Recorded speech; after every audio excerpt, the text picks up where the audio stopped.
Welcome back to a new video. So this was my last week of training, and I actually went live and gave some probably similar thoughts as what you'll hear in this video for that. So I experimented with that. So if that's something that you are interested in, I probably would do it on Saturdays or maybe Sunday mornings, kind of just when I get the clips edited, and just kind of go through them and give live thoughts about different things going on. But the kind of mini prep is continuing. So the goal is this upcoming Wednesday, the day before Thanksgiving. I'm going to be traveling back home, so I'm stopping at a gym halfway and going to be trying to lift pretty heavy there. If I could get up to like 128 in the snatch and get up to a little bit more than 160 in clean jerk, that'd be really good. I'm not hyper worried if I don't. Like if I, only, I would say only, like that would be bad. But if I, only did 120 in like 155, I'd be fine with that. I might potentially try to do a heavy back squat or a deadlift as well. Kind of depends on how I'm feeling on that day. If the energy is there, it's good. If I'm feeling good on that day, so I will have driven for like an hour and 40 minutes to get before I go to that gym. So you never know how that drive's going to make you feel, but most of my competitions are in the same geographic area, so I'm used to driving that much and sitting around a while and not doing anything and then doing competition. So it's not a ununique thing for me to do. Now the goal of kind of this prep time is obviously to not do as much volume like I have been in the back squat, and to kind of just get more practice in the lift. So like on this particular day was to get up to 110 in the snatch for a bunch of singles, just to practice a relatively difficult weight, and then for the clean jerk to get up to 145.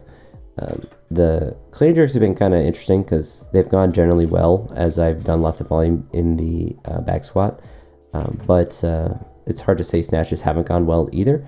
They really both have gone well, which is just, I don't know, it's just kind of an interesting thing because it's not just the back squats having a positive effect, even though they probably did based on how the lifts are going, but it's just the fact that I'm just kind of almost Bulgarian-esque in the sense that I'm just practicing the lifts. I'm not doing repetitions or volume or things like that, just practicing the reps. And in a sense, at the beginning of this block, I was kind of pushing up the total volume I was doing in the snatching by repeating the weight a couple times and then increasing the next one. So in a sense, I was increasing the volume with that as well, but certainly the focus was the amount of work I was doing in the back squat. And I think after this little mini peak, I guess, I don't even really know what to call it, but after this big day on Wednesday, when I'm back on Friday, I'll probably start to do more of the same kind of training as far as repetitions and the squat and stuff like that.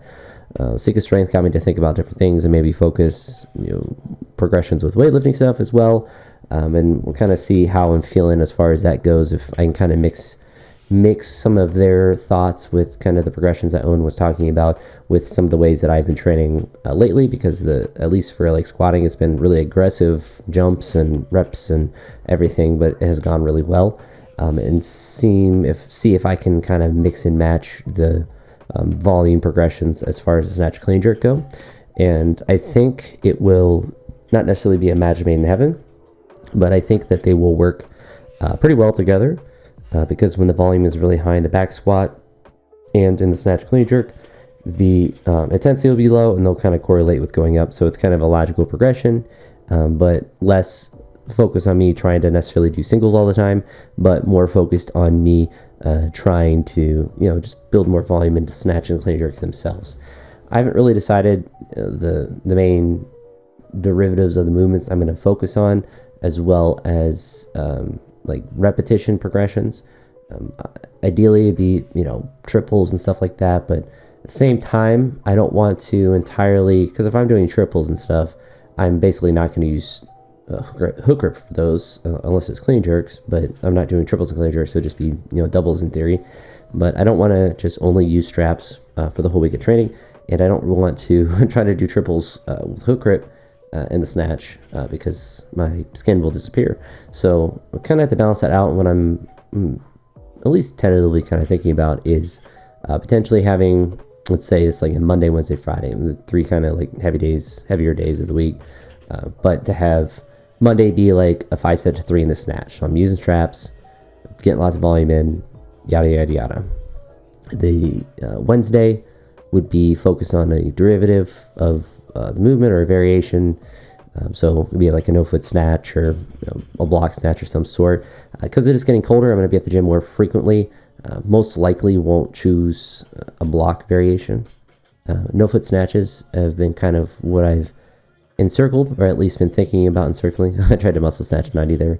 I actually made it today, but yeah, it was the first time I did a muscle snatch in a little bit, and 90 was not there on that rep. But then the Friday being a day where I don't necessarily max out, but kind of similar to the day that you saw here, where I got up to 110 or some sort of weight that's a pretty appreciable intensity, and do it for several singles where I'm just using hook grips, so I'm able to get that continued practice.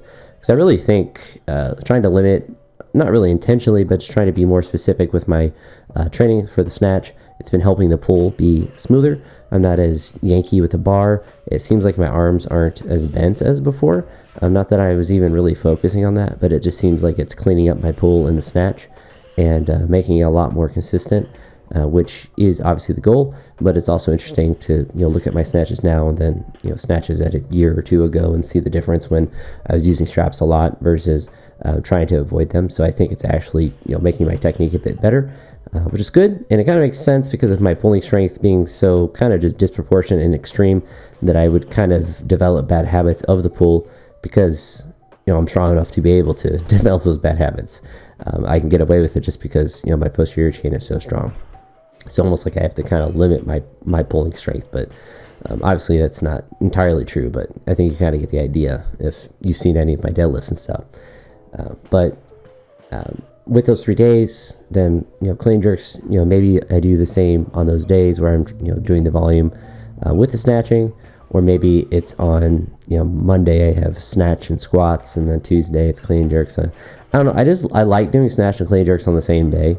Like my brain just likes having them on the same day, even if it is at a detriment to the clean jerk. And what in theory I could do is have Monday be a snatch volume day, a clean jerk volume day, and the back squat volume day, so a difficult session, and then have Tuesday be really light snatch, really light clean jerk, so like muscle snatch, overhead press, really light movements intensity wise, and then the pulls, and just having the pull variation on that day. So maybe even the Tuesday and Thursday be pulling progression and pressing progression, but then Saturdays kind of being maybe more of the same kind of pulling and pressing day, or just a smorgasbord of whatever else I want to do. Maybe Friday and Saturday are 2 days where I kind of just work on singles and kind of just use those days kind of just to practice the main lifts, and then maybe Sundays back to that. I don't know, I'm going back and forth because I kind of want to start doing the same lifts on the same days. As not that I necessarily mind my progression before where it was just every other day, but I kind of want to get to not even necessarily was a bad routine. It was just, when you have an odd number of days of the week and you're doing, heavy/light day every other day, they're just going to change what days of the week that you're on naturally because of, numbers and math. But I'd like to kind of keep them the same, and that kind of forces me to kind of have to develop a plan for essentially Saturdays and Sundays and what I want those training sessions to look like. So obviously I'm not doing an extreme amount of work or something like that, so I can still do the normal progression on Monday, but also like to train. So it's one of those things that maybe Sunday's a day where I make it that Monday day where it's a snatch volume or whatever. But I don't know, I almost like because what's today's Saturday, like the session I had today where I did muscle snatch, power clean and push press, and some snatch pulls. Then I actually walked for a bit. I mean, something I don't generally focus on, getting more any cardio or extra movement in necessarily. Sometimes I'm using my rower at the house, but like when I'm at the gym, I'm not really focused on like I need to get some extra cardio in. But because it was Saturday evening, it was kind of afternoon/evening when I started training. I didn't really have anything else to do, so I decided I was like, I'll just walk and watch some YouTube videos. I got time, so I ended up walking backwards for like 15-ish minutes, and then forward for the other 15, but was like full 30 minutes of walking, and felt pretty good. Yeah, it wasn't crazy difficult or anything, of course, since when you're a PE teacher, you're kind of walking around all day anyway. But it was something that might be like a Saturday, Sunday thing to add in if I'm at the gym, especially when it's getting really cold. I'll just be there more frequently. If I was at the house, I wouldn't really think about it, or maybe just use a rower. But I'm at the gym, mine's well. If I got the time, and I always got time, got plenty of time. This was my Friday session, so on Thursday, I guess Wednesday, I ate something bad. Wednesday night, I had frozen beef. Well, obviously it wasn't frozen when I ate it, but beef that was frozen, berries that were frozen, and carrots. One of those three things eviscerated me, and I woke up feeling really weird. Kind of slept weird as well, like I was kind of feverish in that sense. Didn't necessarily sleep horrendously, but definitely slept hot, which is odd for me. But when I woke up, my stomach was upset, and felt weird enough to where I actually called in sick. And then like 20 minutes after I put in my sick day on Thursday, I puked my brains out, and it was not pleasant. So whatever I ate the Wednesday night was not either prepared well, or had something in it that absolutely eviscerated my stomach. But this Friday, I think all the vomiting, because obviously it was a whole dinner's worth and fluids and stuff like that. I think it probably impacted the clean jerks more than the snatching. I was pleasantly surprised I was able to do 120. I really thought this day I was just going to train really terribly. I tried not to have high expectations on this day, because I was like, I don't feel bad. After I vomited, I felt bad for most of the day, but it wasn't like I was feeling like I had the flu or anything. So I thankfully was able to, after probably 3 or 4, well, I just didn't want to eat for a while. That was frankly, obviously when you vomit, you don't really have the best appetite, but after basically in the afternoon / evening, I was able to start eating pretty normally, getting fluids in and all that stuff, and normal diet. But obviously losing all of that calories essentially is not ideal, and also doesn't feel good to do that. But I think today I was like 235, and I had been like 237 most mornings, so not necessarily I lost 2 pounds, but I think I definitely didn't gain any weight in the last couple of days. But yeah, you see the second 145, I just put more effort in, and then just missed 155 twice. But I'm pretty confident, honestly, in the Wednesday day. I'm trying not to create too difficult of expectations for myself, where like I was like, I gotta hit 163, I gotta do 128, and like I kind of have the ideal numbers in my head. And I think that's an important thing when you are training, is to obviously try to follow progression, whether it's a program or some sort of logical thing, but to have what is a really good number today, and what is the limit, or like what is kind of the minimum, and kind of have that range, whether it's literally written or you kind of just envision it. So like on this day, I believe my goal was to get up to 220, and I believe I did 225. So it's like I have an ideal range of what I want to hit, and it's important not to go crazy outside of that. Like my goal was to do this 225, where I did a squat plus a pull or whatever. It's important to kind of stay within a logical variation of that range. Like if my goal was to snatch 110, I'm not going to try to snatch 130 unless I'm being an idiot. My goal was to snatch 220, or to squat 220. Like I'm not going to try to squat 250 or something like that. Like you make little adjustments if you feel good or feel bad, but it's important to not go berserk either way, because most times when you're thinking ahead, you have foresight and you have enough logical faculties in your head to not be an idiot when you're planning ahead.